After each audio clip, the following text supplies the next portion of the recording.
What's that smell? Oh, that would be me. I've been swimming in raw sewage. I love it. I love it. That's the signal. Let's go.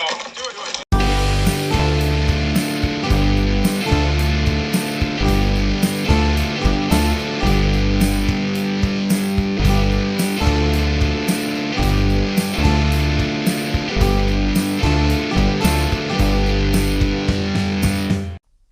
So, welcome to the Trimming the Musical Fat podcast with me, Paul Nicholson.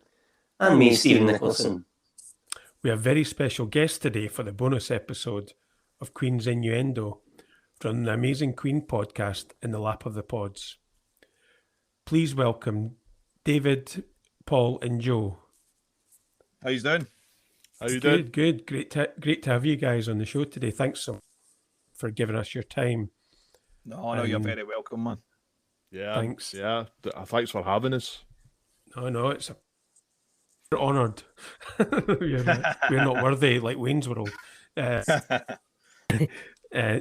similar to this podcast, from your podcast, you know, you've got two brothers who do the show and also from Scotland as well. So it's a couple of similarities there, which is quite nice. Yeah, so I think from my perspective, I'll apologise first of all for pulling you away from some rare good weather in Scotland to do this. So we very much appreciate it. And we'll maybe go in with our first question. So for me and Paul, I think our first proper introduction to Queen was somehow coming across our dad's greatest hits cassette and discovering We Will Rock You, We Are the Champions, then flipping it over and hearing this amazing thing called Bohemian Rhapsody, and then just letting the tape play, and we got another one, Bites the Dust. So for you guys, how did you get into Queen? What was the spark that ignited the love affair with Freddie and Cole? I'll go first here. I'm Paul, by the way. My love of Queen started off with a cassette copy of Queen's Greatest Hits that belonged to my uncle. And it was just lying about in his house, and I stuck it on. By this point, I was kind of into the Beatles. I was starting to get into music a little bit, so I stuck it on, and I just loved it. You know, track one, Bohemian Rhapsody. You know, and just from then on, just I started buying LPs and stuff, and the very first LP I ever bought was A Night at the Opera. So the love affair started then, kind of thing. Yeah, and I suppose for myself, obviously living in the same house as Paul, you know, being his younger brother, I'm hearing this music, and it's starting to have an effect on me as well. So really, that's and it just continued from there. You know, just getting copies of the albums on C90 tapes and stuff, and that's right. playing them away to playing them to death and all the rest of it. But that's really, so I think for me, probably about 87, 88 is probably around about that time, as if when I first became fully aware of Queen and got the bug. Yeah, because I think sorry, I was just going to say, I think David, you'd said The Miracle was the first new Queen album that came out in your consciousness, if you like, Yeah, absolutely. Yeah. Big disappointment. Yeah, no, we'll get into that later. Don't worry. You could miss that one out. Don't worry. And I'm laughing with it seems such a long time ago when we used to have to make cassettes of an album. You'd buy it on vinyl and then record it onto cassette for your Walkman. Seems a long time ago now. That's right. Yeah, absolutely. Yeah. So you're in the Lap of the Pods podcast. Me and Paul are big fans of it. So when did you guys start the podcast, and why did you choose to do Queen over other artists you're fans of? Well, I'll jump in here, Paul, if you're okay with that. Have at it. We started and so this is 2021. So 2020 it was, around about June 2020, I think the first podcast appeared. So we're approaching almost a year first year anniversary of doing it. And I think, obviously, Queen commonly between the three of us, is our favourite band, but I think because Queen's music is so eclectic, there's more discussion. You can discuss varying styles of music as well. It's not just the same style you're constantly talking about, because we have at points talked about other things, and then when you start talking about it, it's kind of, it gets repetitive. But with Queen, we never ever found that. We found it's always been because they actually go through a journey on each album pretty much. There's lots to tease out. And the way they arrange things, especially in the 70s, there's so much to pull apart. Yep. That kind of got lost a wee bit more in the 80s, there was less music to really tease out and talk about, in terms of the multi-tracking things and all that. So it did get a wee bit tricky when we get into that period of Queen. Still fine, still good, still lots to talk about, but yeah, that would be the reason for choosing Queen, and probably the reason why people would choose the Beatles maybe, and other bands that you've got such a diverse style, So yeah.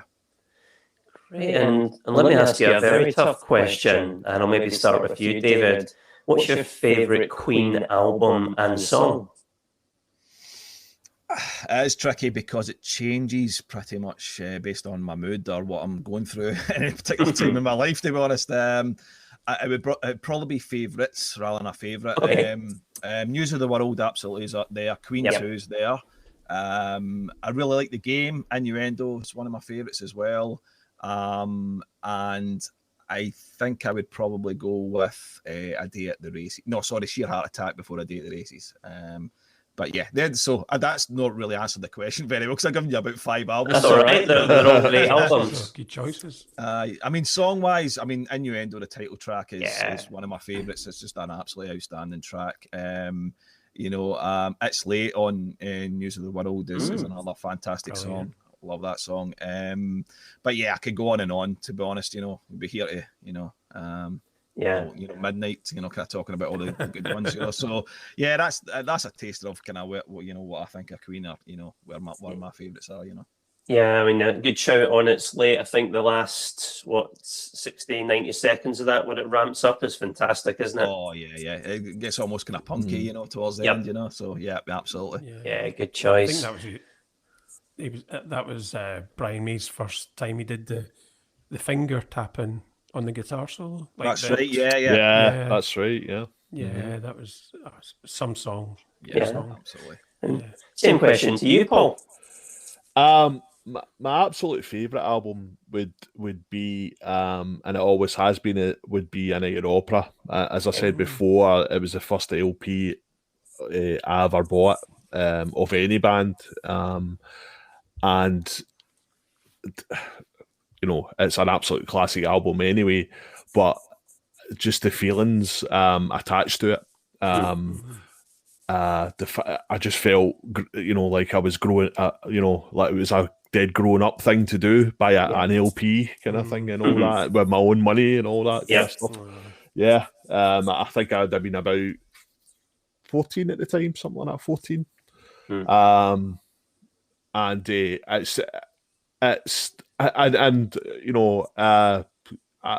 it's probably not their best album as such.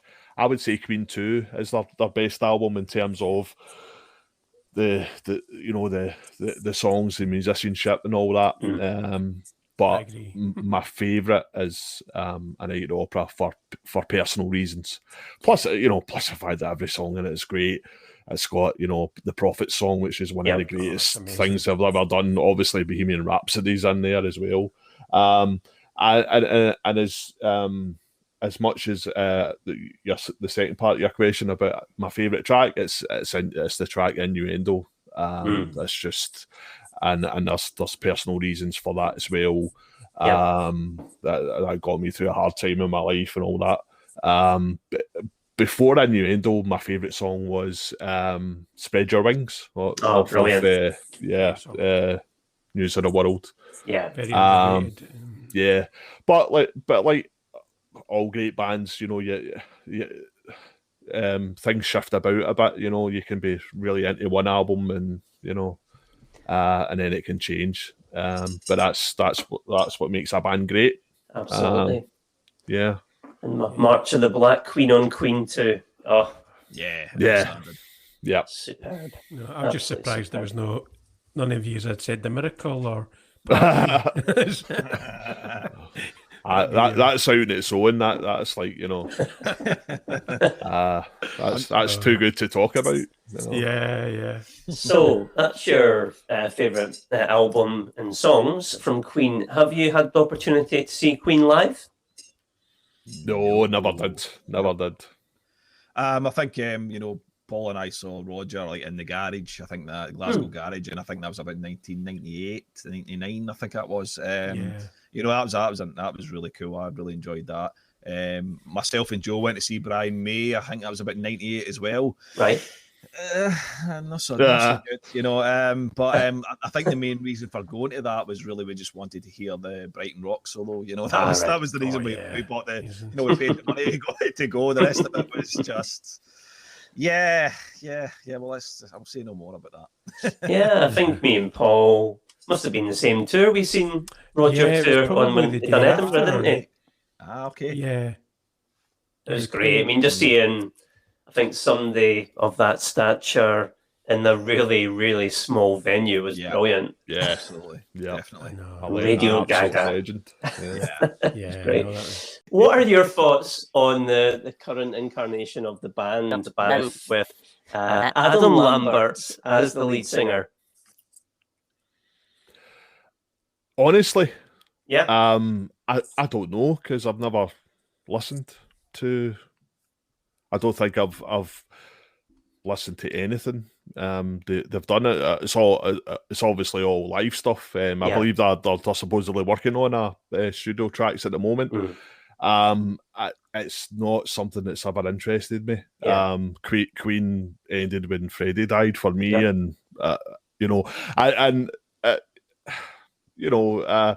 it's a bit. I'm a bit of a hypocrite because I listen to loads of bands who've changed their singers and all the rest of it. Sabbath being a perfect example. They went through quite a few singers over the years. But Freddie Mercury is at the very definition of irreplaceable. So for me, when he passed away, that was it for me in terms of Queen. Yeah. So I'm not interested. And for people that go to these concerts, not great, man. And a lot of people have a good time when they go, but it's just not for me. Yeah. Yeah, I'm similar to that. I don't want to kind of go over the same kind of ground, but I mean, I think probably collectively we've all been pretty massively disappointed by the decisions made by Taylor and May since Freddie's death. You can talk about working with Five, Robbie Williams. These really really awful decisions, on the podcast, Queen never made any apology for the fact that they were on the nose, and they courted success and all the rest of it, but they always kept it within the realms of class most of the time. They got it wrong a few times, of course, but everything since Freddie's death seems to be just quite crass and quite really ill thought out. But coming back to your actual question, sorry, Adam Lambert, I've got no problem with the man himself. I think he's a guy that's been given one of the biggest jobs in music. He's taken it, and good luck to him. I wish him all the luck in the world, and fantastic. My gripe is still with Roger, and a lot of people say, "Oh, Adam Lambert, he's not Freddie." It's not that guy's fault. That guy's just picked up the job. He's got one of these biggest jobs in music. It's the problem is with Roger Taylor and Brian May deciding to still keep going with this. And like Paul says, I'm sure the shows are they hit a certain standard, and they're good for people and all that. And I've heard a few things on YouTube and bits and bobs and all that. And I think he's an okay singer. I don't think he's as special as people make him out to be, just in terms of musicality and all that. But good luck to him. And it's almost like a different band. It's almost like something completely different. It's almost like it's almost like, you know, you could ask me almost about another band. You know, it's almost that I've compartmentalized that so much that it almost means nothing to my experience of Queen, if you know what I mean, if that makes any sense.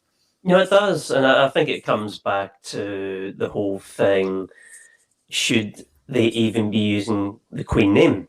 Now, I think I don't like that, yeah. Paul had made a point that it's like Ringo Starr and Paul McCartney getting together and touring as the Beatles. It's not the Beatles, and you could draw parallels to Queen in that respect.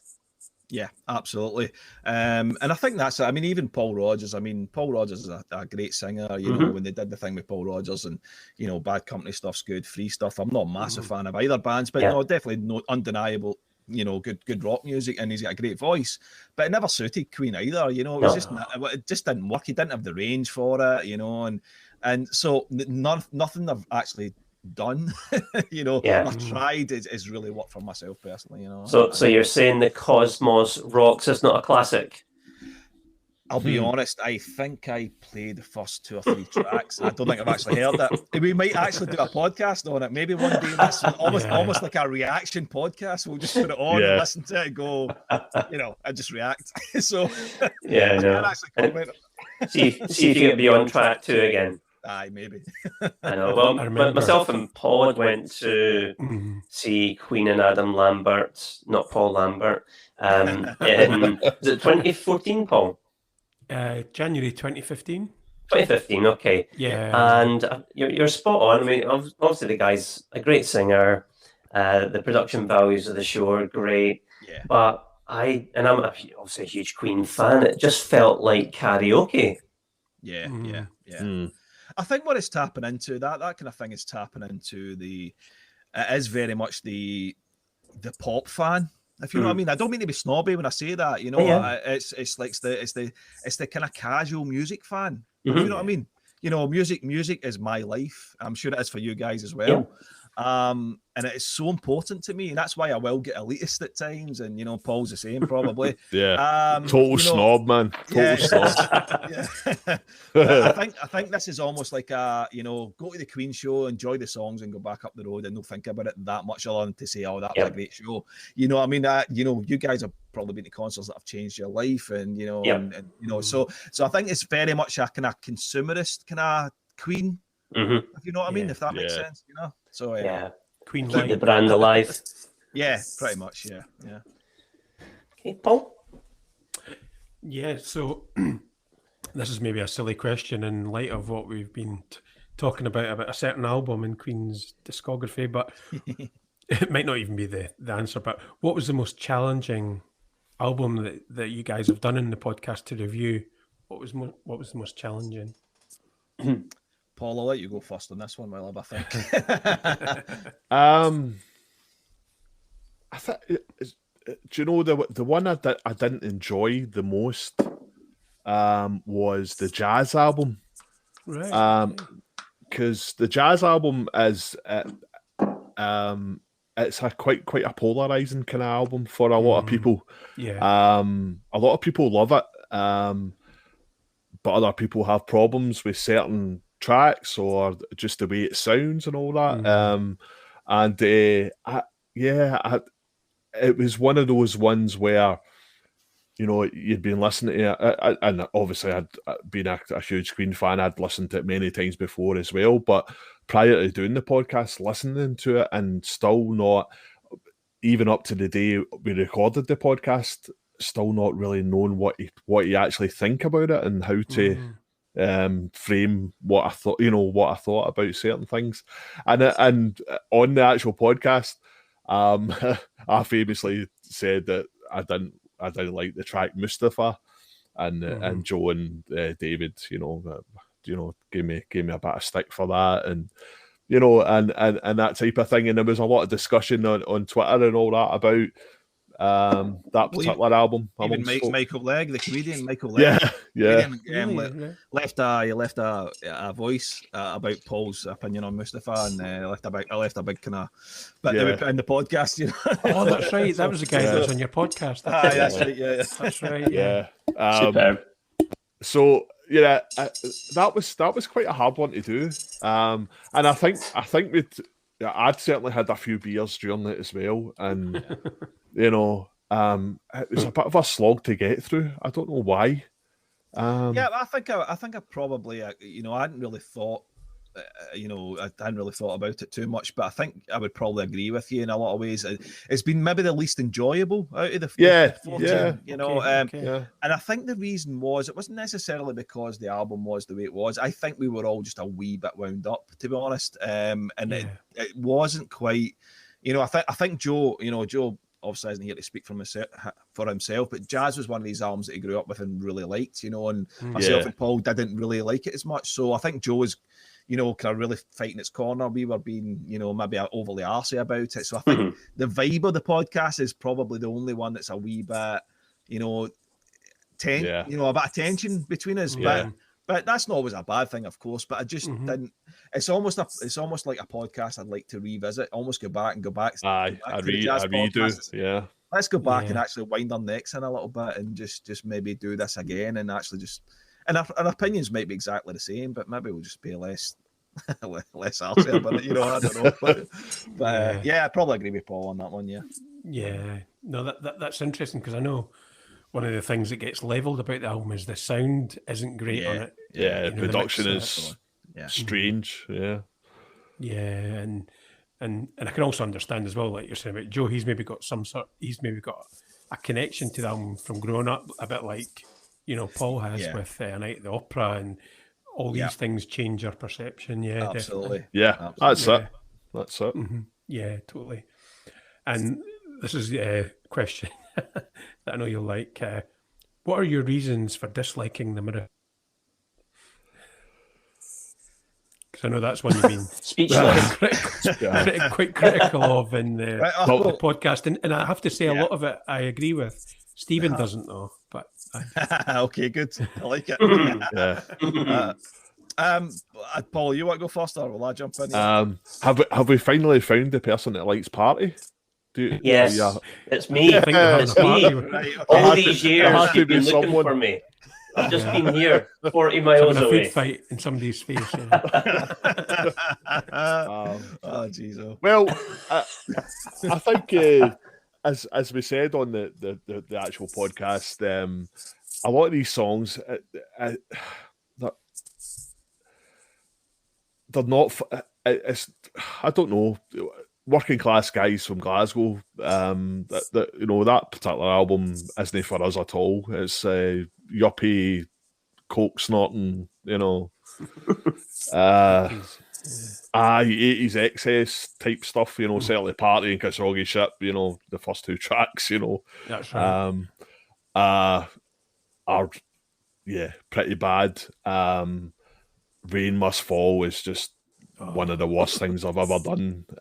It's just bad music, bad songs, bad music, and even on the tracks that are good, even a lot of the choices and instrumentation and all that are poor, and it's it. And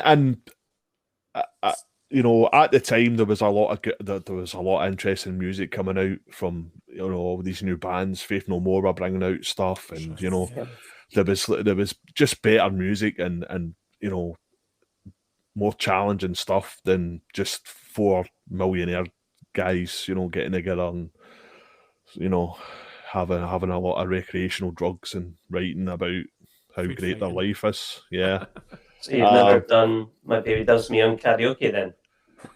No. I thought you were going to say on cocaine or something like that. I know. I thought you were going to say that as well. Stephen, you can't say that. That was the next question. I'll try some heroin with it, maybe. I don't know. Meth or something. I don't know. Have a party. Yeah. It's just a bad album. Well, there's about 4 good tracks on it, and the rest is very poor by Queen standards. Definitely. Yeah. It's kind of bizarre because I can't remember the exact number, but I think they had assembled about 25 tracks or something for this album. It was a lot anyway. I don't know the exact number, but it was a lot, and they whittled it down to those 10, which is so bizarre. I mean, some of the B-sides to the tracks, we're actually going to do a B-sides podcast and go through all them. So we're going to go through them because I think some of it's worth a wee discussion on, you know. Definitely. And some of them were fantastic, but some of them, you know, one or two of them could have made their way onto the album in place of some of the other tracks, you know. So I think there was maybe a poor choice of tracks as well. But I find that, you know, the one thing that really... We've actually just done the Made in Heaven podcast last night. We resisted it for so long. Oh, you're finally doing it? We recorded it last night. Don't want to give too many spoilers on it, but... I know. Probably by the time this comes out, it's probably going to be... It's going to be out next week anyway, so I'm sure it'll be out there for people to listen to. But you know, one of our main gripes about Queen in that kind of period is just this really surfacey, vapid looking.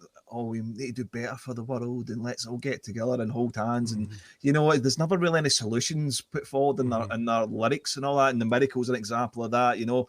And you know, we were a bit unkind about that. It's Freddie, he's a dying man at that stage, and you know, he's trying to be positive about life and the wonders of life and all the rest of it. I don't want to do that a disservice, but at the same time, you know, we just take it at face value. It's just they're awful lyrics, you know. They're not, to me, they're not hopeful. They're just vapid. They don't go deep enough, you know. If you're going to talk about these things and these subjects, you know, about, you know, peace on earth and all that, talk about it in an intelligent and insightful way.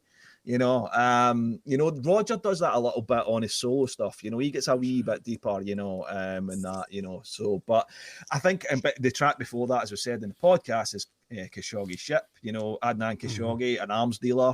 And then the next track after it is Peace on Earth, you know, so it's a little bit insulting as a listener. An end to war. You know? Yeah, exactly. It's a little bit, absolutely. You know, so I think there's so many problems, and I think Paul's probably covered off all the other points that I would agree with anyway. So yeah, it's just the worst Queen album, absolutely by a mile, for myself personally, you know. Yeah. And I was just going to let Stephen, because I'm not a massive fan of it. I don't think it's aged well, and I think some of the songs it's the production, I think, that lets a lot of the songs down. That sort of keyboard, that Yamaha you got for Christmas keyboard. Yeah, you know, cheap so keyboards. Choice of sounds and instrumentation. Absolutely. I mean, when you talk about the production and the actual mix of it, it does sound, you know, it's very well mixed. I mean, David Richards really had chops. You know, the drum sound is actually fantastic on it. You know, really crisp and really punchy. But you're right, is what you say. You know, almost like the Casio keyboard. You know, the Yamaha. You got Christmas weather. You know, Invisible Man. Press the bossing over and, you know, get going. You know. And Stephen, I know you kind of disagreed about the Miracle. Do you want to say?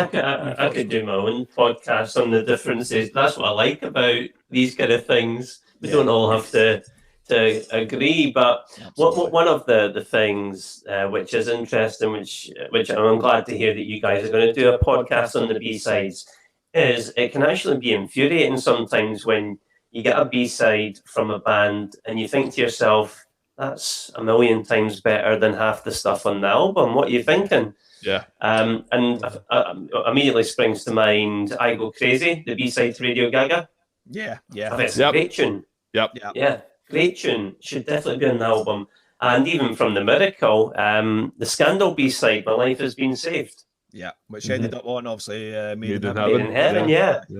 But the original B-side one for me is far better. But you just think to yourself, you know, why were we not around to help them choose? Hang on in there. Hang on in there, yeah. Stealing. Stealing? Yeah, that's quite groovy. Yeah. Good tune. But and I think at this stage, I mean, you've listened to the podcast, so I'm assuming you understand where our heads at most of the time. You know, we're pretty cynical about a lot of things. But I think we're at that stage where, you know, obviously the Miracle was the first album where they were all credited for all the songs, so they just tried to, 25% to everybody for all the songs kind of thing, which is healthy. That's good. But I still think there was ego there saying, I want my track on this album. Wait a minute, Brian, you've had 3. No, you can't have another one. So I think there would have been a bit of argy-bargy with the B-sides, and so that's maybe been another decision, that's maybe stopped the album being what it could have been. No, definitely. Thanks. And this kind of brings us on to kind of what we do in our show, and we're just wondering, we know how big fans you are of the album Innuendo and also the song Innuendo. And we're thinking about the album. If I think it's 54 minutes, maybe 50 minutes. It's not a Yeah, massively yeah, long 54, album. 55, something like Yes, that. that's right. Yep, yep. Yeah, and I was just wondering if, because I was aware as well that I had the vinyl and some of the songs were edited so it would fit on vinyl, and I was just wondering, if you guys were going to had to trim some of it off, what would you take off, or is there any songs that you think actually that would be better not there, or I would change the sequencing of the album, the track list sequencing, or Paul, I'll let you go What do you first think? on this. Well, when I got this album, the two skippers for me were All God's People and Delilah. that's exactly the same as me. But it would take a special kind of bastard to take Delilah out. Yeah. I know. And that's why I'm going to go ahead. No, I'm not. That's why we did it. No, I would leave Delilah in. I would take out Headlong, and I would take out All God's People. Headlong is us all being rock guys or metal guys and all that. You'd think Headlong, that's a rock song. That's it's just not very good. It's just meh. It's all right. You take that out and you take out All God's People, which with the passage of time I've gotten to liking more, but for the purposes of the pod, obviously I've got to take something out. So the two obvious ones for me would be Headlong and All God's People. Which would I don't know how long both of those are. That's maybe a good 8 minutes or something. Yeah, off of it. Because I know All God's People actually was from the Barcelona album era around. I think Mike Moran. That's right. It was. Yeah. Yep. Uh-huh. And then they were going to put it in the Miracle, and then they kept it. And thanks. That's interesting. Thanks. Because I was quite surprised. I thought you guys would like Headlong as well, but just like you're saying, compared to the Hitman. It's the Hitman's great, but Headlong is for me anyway. Yeah, I mean, I you've picked the same ones. I picked Paul, and I would take Delilah out. If you're talking about you bastard, I'm Evil. Yes, indeed. I would take Delilah out. If we're talking about making the album the best album we can possibly make it, Delilah needs to go. As much as I get the reason why it's there, and I don't grudge Freddie's love letter to his cat, but I don't grudge him that, but as a song it's not good, so it needs to go. But what about Brian's cat solo? That's cool, man. That's good. That is good, isn't it? Yeah. No, that's good. His cat solo. Just had all these cats lined up and he's just pressing them back. Hitting them with mallets. But Headlong, I think as well. Yeah, I mean, the thing is, some of the riffing in Headlong is really, really cool and really tasty. It's just, I think it's the lyrics and the melody and the vocals is the hoop diddy stuff and all that. I think it's trying to be playful, but just doesn't really work. Brian's tune to Drop D, which for metal and hardcore fans, that's the tuning to get such a a good fat sound without going down to kind of crazy like death and extreme metal kind of tunings. It's a really, really crunchy tuning, and it does really show through on the song. But I would take a lot of those guitar bits and just build another song around it, But I don't think. But as the track stands, it just falls by the mark. So that's one you would take off. Okay. Yeah, absolutely. And this was, I think it was your last podcast episode actually, and so I guess for me it was like, what was it like speaking to Fred Mandel? And for people who don't know, Fred Mandel played keyboards with Queen on their last US tour in 1982, and he played on the Works album, and of course he did the famous solo "And I Want to Break Free" that people actually thought was Brian May. I was just thinking, what was it like for you guys interviewing this guy who's like a legend to Queen fans, I suppose? I still can't believe it happened. I'm expecting to wake up and David to go, what? Fred Mandel? What are you talking about? It was all a dream. Yeah, it was weird. It was like, it was a Zoom call, and he's sitting there and he's he's got his hat on and all that, and yeah, it was There's gold discs in the background. his gold discs, and all his guitars and all that, and yeah. keyboards and all No that. pressure. Yeah, Exactly.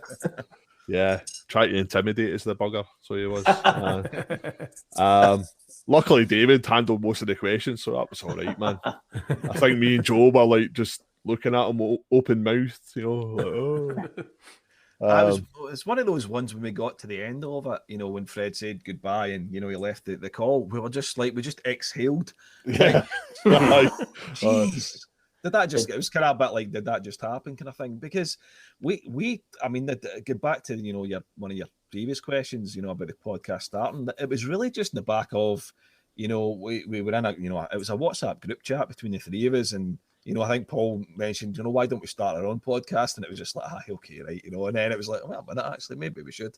So it was, to get, less than a year into it, and you're actually face to face, albeit through a screen with Fred Mandel was just surreal, and just credit to the man for actually giving his time up, and I think he would have talked for even longer than we had, we ran out of things to ask him. I think, I think he would have went on longer. He was quite, it was just so easy to talk to the man, So yeah, it's one of these ones. I mean, we'll maybe try and see if we can snag one or two other people connected to Queen, but it's never always going to be easy because I think it could be that Fred is one of a kind in the terms of he's happy to give up his time willingly. I don't know if other people necessarily be that easy to do that kind of thing. So tip my hat to the guy. He's absolute top man. Yeah, no, it was really good. It was really interesting, the interview, and just what was quite interesting as well, because I didn't realise he was going to do the Works European tour, but he got offered, I think, to be Elton John's keyboard. Elton John, that's right. Yeah. And then he talked about Davy Johnston, who's from Edinburgh. From Edinburgh, yeah, absolutely. That's right. And local it was quite boy. interesting, all the connections. Yeah, and, absolutely. But no, that's great. Thank you. And apart from us, you maybe answered the question a wee bit, actually. Who would you love to have as a guest in your podcast? Because you were saying there maybe Queen related people.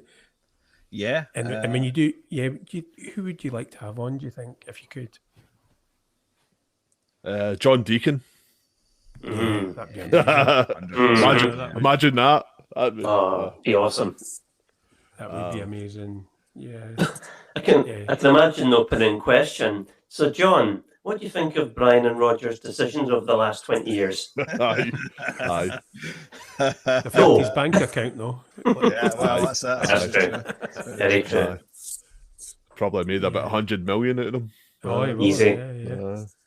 Yeah, I mean, absolutely. I think, John Deacon. I mean, obviously, John.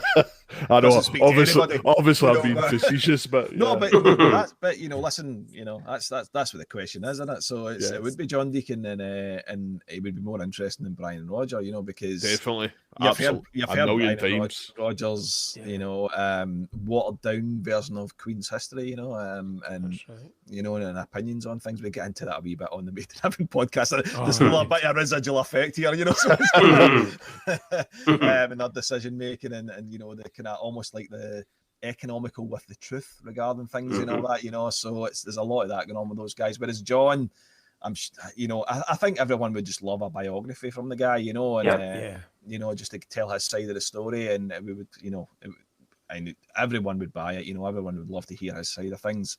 But just as a wee side note on that about John, I mean, I don't know if you guys have seen these things on YouTube and stuff. It's really sad. What they do to the guy is just leave him alone. Absolutely. When he gets mobbed outside, I think it's outside. He's going into the theatre or something, and then he's got his head, he's got sign things. He's got his hands on his face and stuff because it's so overwhelming. But he just composes himself and keeps signing. It's just that's how lovely the guy obviously is, but it's just you know, if you saw him in the street in London, you'd be like, it's John Deacon. You'd be like, Yeah. hi John, and you just kind of like keep your distance and just kind of like keep walking. You know, there's no way you would. The guys made a decision to stay out of it. You know, and you know, people need to respect that. You know. Yeah. But you know, I mean, other than that, Roy Thomas Baker, you know, it'd be great to talk to him. You know, to get his side of things. Need a few more Galileos, darling. Exactly. Indeed. But yeah, no, that would be cool. And you know, I don't really know after that, to be honest. But yeah, Roy would be good. Great. No, it's interesting because I think sometimes John Deacon, particularly when you talk about Queen of today, inverted commas, that he kind of gets forgotten about, and he's a massive loss to. It's not just Freddie not being on stage. You know what he contributed was massive. You know. We were actually even talking about that last night in the Made in Heaven podcast. I mean, you know, just talking about his. You know, it's you know, the podcast will be out by the time this is out, so we can say, you know, the album for us is not a Queen album, and but even though we say that, you know, John's playing on it, it's actually really, really cool. You know, you know, so absolutely agree with you there. I always think of that album as the cut and paste album. Oh, I completely is. Yeah, that's cut and paste. Yeah, that's it. And so, just one more question to do, and you know, you've done all the Queen albums and some of the soul albums. What ideas? What are you going to do next? What ideas have you got for doing next? Well, it always seems to start from myself. I tend to, and I just say to Joe and Paul, what about this? What about that? And, you know, they put their input in, but it usually starts with me kind of almost suggesting something. You know, the guys kind of just leave me to kind of decide. But I think there's still quite a bit of solo music to do, so we'll continue. We'll go back to them, and we'll finish them off. You know, maybe not like consecutively, but we'll certainly dip in and out of them. I think there's still a lot to talk about. For, like we said, the B-sides, I'd like to do that. You've got the I want to do one on the Magic Tour. Now, the Magic Tour is not one that, it's not a period of Queen that's particularly exciting for us, especially that tour.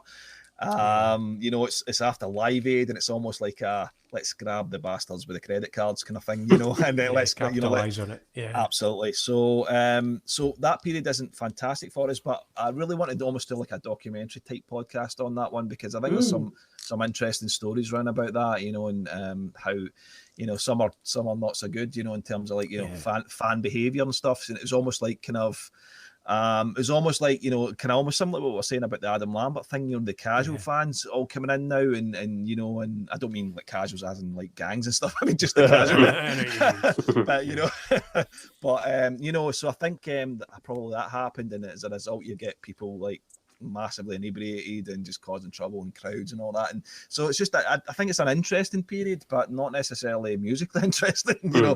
But yeah, I would like to do that, and I think there's getting the kind of listeners involved again. I like doing that now and again. We've done that twice. We did it for the first time recently, where we got the guys actually live on the podcast that come into the Zoom calls and give their thoughts on it was to what they would put into a space capsule to send into space, you know, Queen related kind of thing, you know. So they came on and did their thing with that. So that was really cool to, you know, put faces to names and stuff as well. So that was really cool.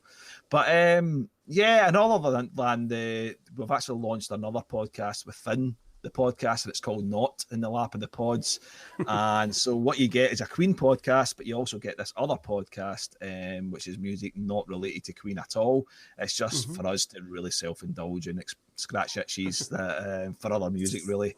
So we'll talk about other bands and other, you know, some might be interesting to Queen fans. They might be so far from being interesting to the Queen fans and the, you know, listeners. But you know, but so it was really important for us that it wouldn't impact on the Queen thing. It wasn't like, okay, for the next 3 months we're not going to talk about Queen, we're going to do this, because you're just going to alienate your audience then and not going to care. So it's really important for us to keep the Queen thing going.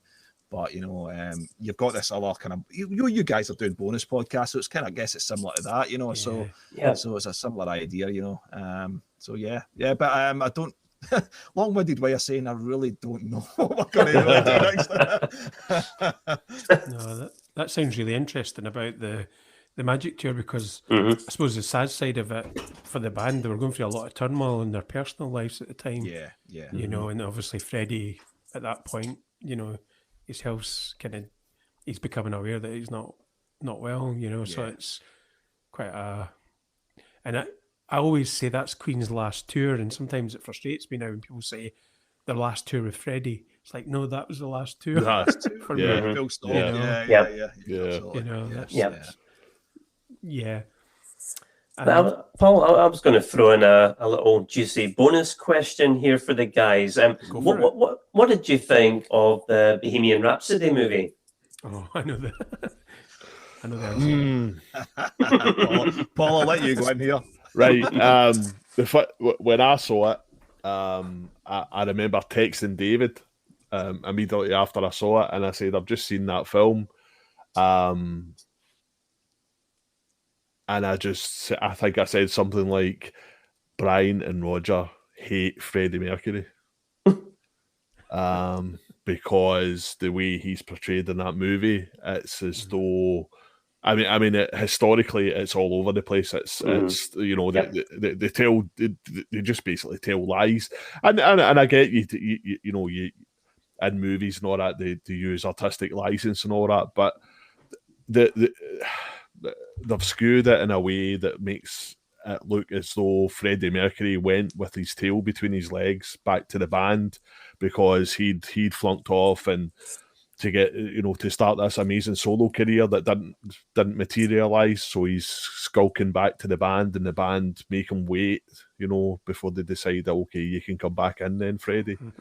You know, and I'm thinking, that just didn't happen. You know, for a start, 4 months you know, prior to that, they toured in Rio.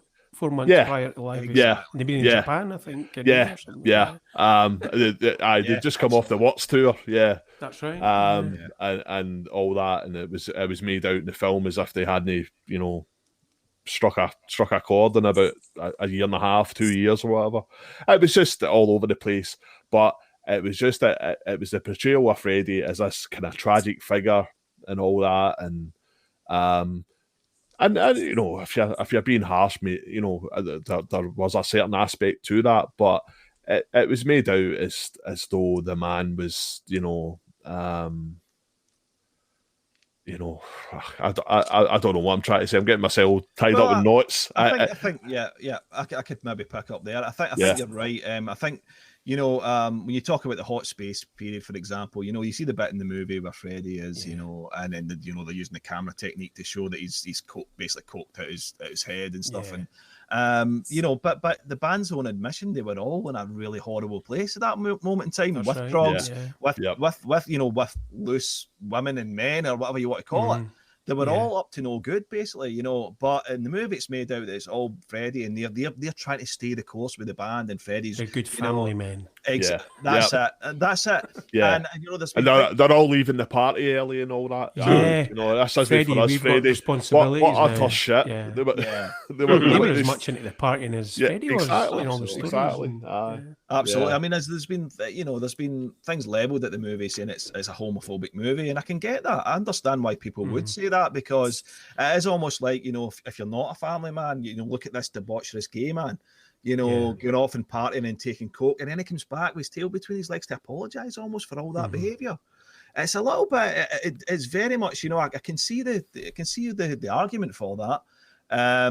And you know, and you know, we've got our website, and we you know what, I think there's only about 2 or 3 blogs on it, but we're going to try and address that. I read soon. it actually. Yeah. So that was, you know, that was my blog on it. Yeah, you know, just it's pretty scathing, obviously, but it's but I think I really it's almost like, you know, Freddie's a complete prick for the whole movie until he tells him he's got AIDS, and then they go, "Do you know what, Freddie? You're a legend." See that bit when Roger says, "You're a legend, Freddie." Oh, that is one of the worst bits of cinema. It's one of the worst bits of cinema ever. You know, it was absolutely atrocious, and it's almost like that. Oh, now that he's dying, we'll rally together and play this big gig for the you know, the starving people of Ethiopia. You know, it's a terrible movie.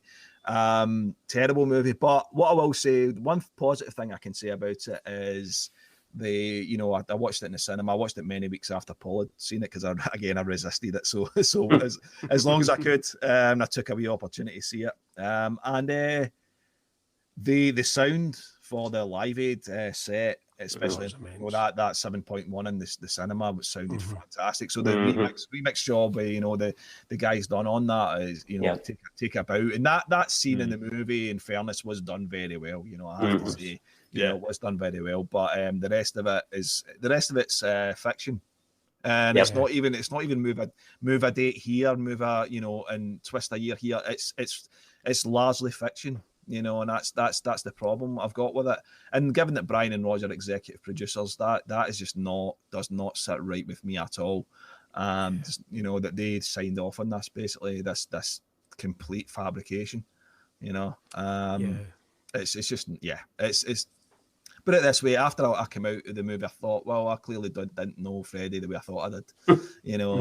After all the interviews I've seen of him, the interviews I've read with him, clearly I didn't know anything about the guy, because what I've seen in this movie is not the man I thought he was, kind of thing.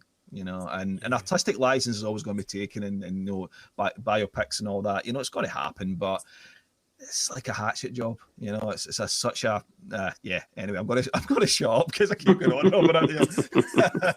But you wish I hadn't asked the question. No, I'm glad. I was genuinely interested because I think for me when I was watching it, this is where your enjoyment of it can be spoiled by knowing too much, and it might just be the simplest thing, like the recording "We Will Rock You," and I'm thinking Freddie didn't have a moustache when they recorded "We Will Rock You," or they're touring in the mid-70s and they're playing Fat Bottom Girls. I'm like, no, that came later in the decade, but it just takes you out of it, doesn't it? Yeah, absolutely. I mean, I think Rock in Rio was 1975 as well. It was like 10 years before it actually happened. It's like, and I don't think ITV would be showing it live. No. In the mid-70s. Not at all. I know. Just takes you out of it. For some people, again, back to your casual Queen fans and your casual music fans, I'm sure a lot of people got a lot of enjoyment out of it. I spoke to someone in work and she was saying that she saw the movie, and I was basically saying what I just said to you guys there, and they just, when she had the chance to actually speak, after my rant, what she did say is, what I have to say is, I didn't come away from it thinking any less of Freddie Mercury in it. And I was like, no, I get that, but it's not about necessarily thinking less of the guy, because the guy ultimately at the end is the big hero. He's he wins the day at Live Aid and all that, so it does right itself at the end, kind of thing. But it's not so much, that wasn't really the point. But anyway,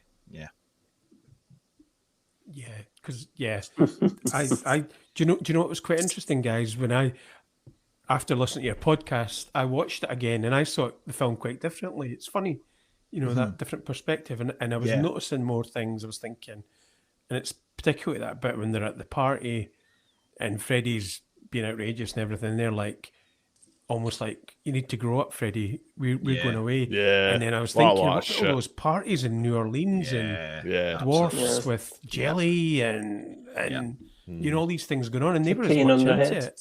Yeah. And it's just like, and I mean, I mean, even the thing like the Mr. Bad Guy album, which is the album that obviously Freddie got a massive amount of money to do, and the rest of the band were basically jealous, get this huge advance to do it.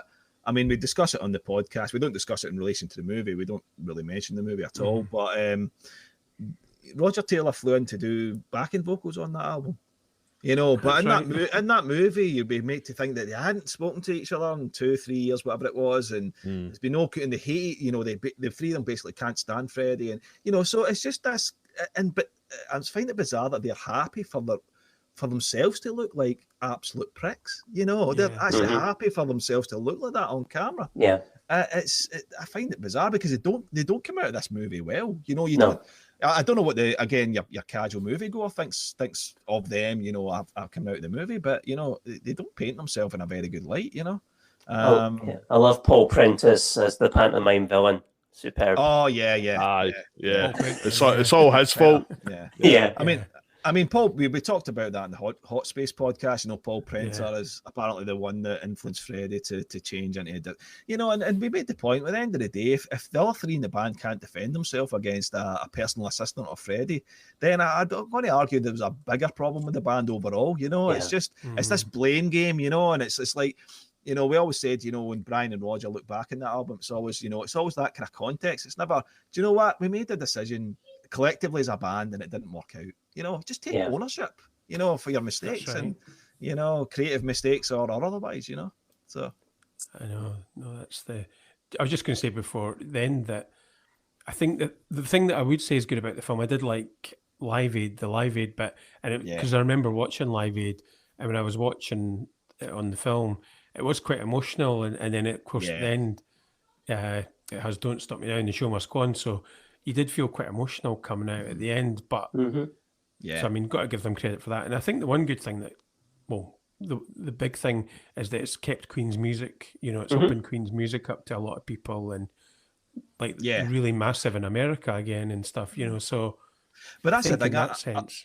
Yeah, no, you're right. I mean, what you know, what I would love to see or hear about is, you know, some kid at 13, 14 that's maybe seen the movie and I like a lot of these tunes, starts buying the albums and gets deeper and deeper, and eventually just becomes that, again, I don't want to sound elitist, but becomes that proper Queen fan, you know, the one that really digs deep and that doesn't just accept everything they put out, you know, is critical of the band, has got his own mind, you know, or her own mind, you know. It's you know, that you know, that to me would be really cool, even if that movie started that, you know, and because you guys are probably the same. You're maybe into a band, you've bought an album that's got you into that band, and then when you explore the whole catalogue, you actually go, actually, that's one of the weaker albums. That's one of the albums I don't really care as much about anymore. So I think that's, you know, if that's a catalyst for bigger exploration and a really proper exploration of the band, that's that can't be a bad thing, you know. Yeah, no, definitely. And so I just want to say thank you for doing this, and the way it feels for me to interview you guys is like when you interviewed Fred Mandel. Jesus Christ. I know how it feels to be. You need to get out more, mate. So I was wondering if you wanted to say where people can listen to your podcast and your social media, if you wanted to let people know how they could. Yeah, Paul, you do that, because I've talked far too much. Me and David both look after the Twitter account, which is @LapPods. We're on every day, and we chat to folk, and, you know, send us a message. You know, good or bad. We'll you know, we've had some criticism before. We're quite happy to chat to folk. And there's usually some lively chat about certain tracks and albums and all that kind of stuff. Yeah. So @LapPods on Twitter. We've also got a website, which is lappods.co.uk. Is that right, David? Yeah. That's it. Yep. Yep. That's got some blogs. So we've also got an online shop. So you can buy a t-shirt or a mug. Excellent. Yeah. Or both, you know. It helps keep the podcast going, you know, pays our Zoom fees and all that kind of stuff. Yeah. You know, just to keep things going. And that's about it, really. Yeah. But I mean, in terms of all the platforms, it's all the usual ones, you know, Spotify and iTunes or Apple Podcasts even, and, you know, and pretty much it's spread pretty far and wide. So probably whatever podcast player you use, I'd assuming will be on there somewhere, you know. So yeah. I really want to thank you for coming on. It's been such a thanks very much, guys. No, you're very well. Thank you very much for having us. Indeed, it's been a really enjoyed thank that. you. And Joe would have loved it too, but he's not here, so. But would Paul Lambert have loved it? It's pretty miserable right enough. He never really speaks much, so it's hard to tell. Paul Lambert and Adam Rogers. Oh, I tell you, Paul Lambert and Queen, that's got legs. That's got legs. It could work. Absolutely. Somebody needs to go on Photoshop tonight and Doctor on an album cover or something. Oh, don't tempt me. Don't tempt me. No, but seriously, thank you very much, guys. Really appreciative of your time, and really enjoyed it. No, Excellent. thank you. Thanks. Cheers, Stephen. Cheers, All right. Paul. And Thanks all the very best for much, the guys. podcast, Thanks so man. much, Yeah, Paul. all the Cheers, best. guys. Thank- Yeah, thanks. take care. Bye. Take Stay care. safe. Bye.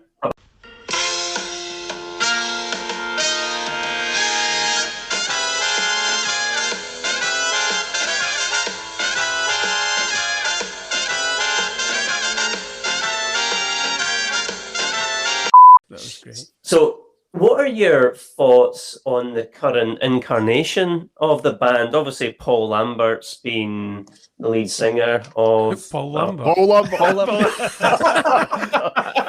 That might be better, actually. Some people might actually Well, prefer that. he's Stoke get sacked for His ball control superb. Paul Lambert plus Queen plus Paul Lambert. Well, we've just picked up the best blooper award. Paul Lambert and Queen. That could work. That could work. Yeah, you imagine. Oh, it's a kind of magic. Yeah. Maybe you're getting mixed up with Paul Rogers and Paul and the Lambert. that's- Paul Lambert. That's maybe what I've done, or maybe I just was totally Or maybe I'm stupid making and had excuses. too many beers so far. I love it. I love it.